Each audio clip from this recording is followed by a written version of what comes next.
Organized crime is a category of transnational, national, or local groupings of highly centralized enterprises run by criminals to engage in illegal activity. Most commonly for profit, some criminal organizations, such as terrorist groups, rebel forces, white supremacists, and separatists, are politically motivated. Sometimes criminal organizations force people to do business with them, such as when a gang extorts money from shopkeepers for protection.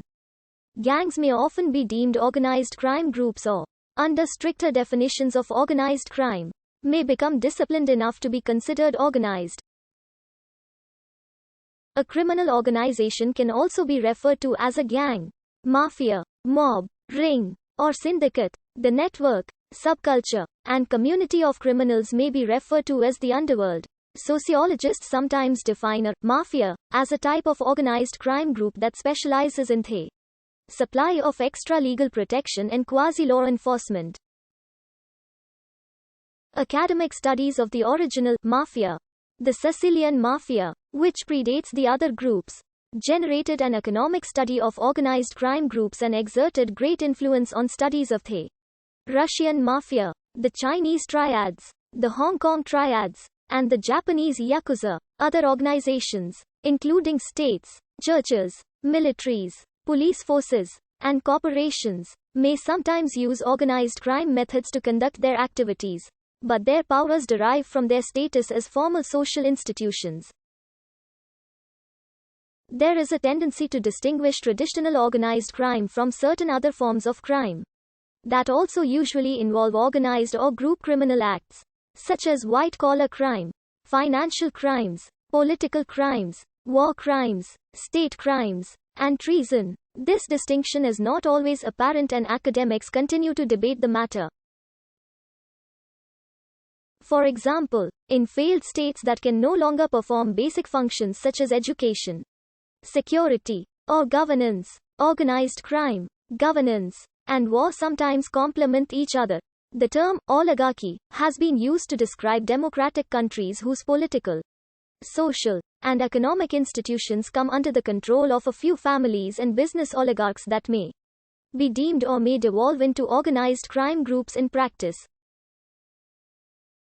By their very nature, kleptocracies, mafia states, narco-states or narco-kleptocracies, and states with high levels of clientelism and political corruption are either heavily involved with organized crime or tend to foster organized crime within their own governments. In the United States, the Organized Crime Control Act is the greatest criminal drug threat to the United States, citing their dominance over large regions in Mexico used for the cultivation, production, importation, and transportation of illicit drugs, and identifying the Sinaloa, Jalisco New Generation, Juarez, Gulf, Los Zetas, and Beltran Leyva cartels as the sixth Mexican TCO with the greatest influence in drug trafficking to the United States. The United Nations Sustainable Development Goal 16 has a target to combat all forms of organized crime as part of the 2030 agenda. In some countries, football hooligans can be considered a criminal organization if it engages in illicit and violent activities. Various models have been proposed to describe the structure of criminal organizations. Patron-client networks are defined by fluid interactions. They produce crime groups that operate as smaller units within the overall network, and as such tend towards valuing significant others, familiarity of social and economic environments, or tradition. These networks are usually composed of bureaucratic corporate organized crime groups are defined by the general rigidity of their internal structures. They focus more on how the operations works, succeeds, sustains itself or avoids retribution. They are generally typified by. However, this model of operation has some flaws. While bureaucratic operations emphasize business processes and strongly authoritarian hierarchies, these are based on enforcing power relationships rather than an overlying aim of protectionism. Sustainability or growth. An estimate on youth street gangs nationwide provided by Hannigan et al. Marked an increase of 35% between 2002 and 2010.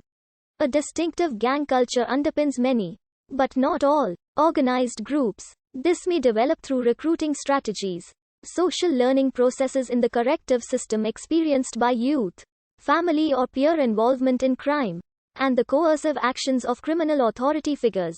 The term street gang is commonly used interchangeably with youth gang, referring to neighborhood or street-based youth groups that meet gang criteria. Miller defines a street gang as a self-formed association of peers, united by mutual interests, with identifiable leadership and internal organization, who act collectively or as individuals to achieve specific purposes, including the conduct of illegal activity and control of a particular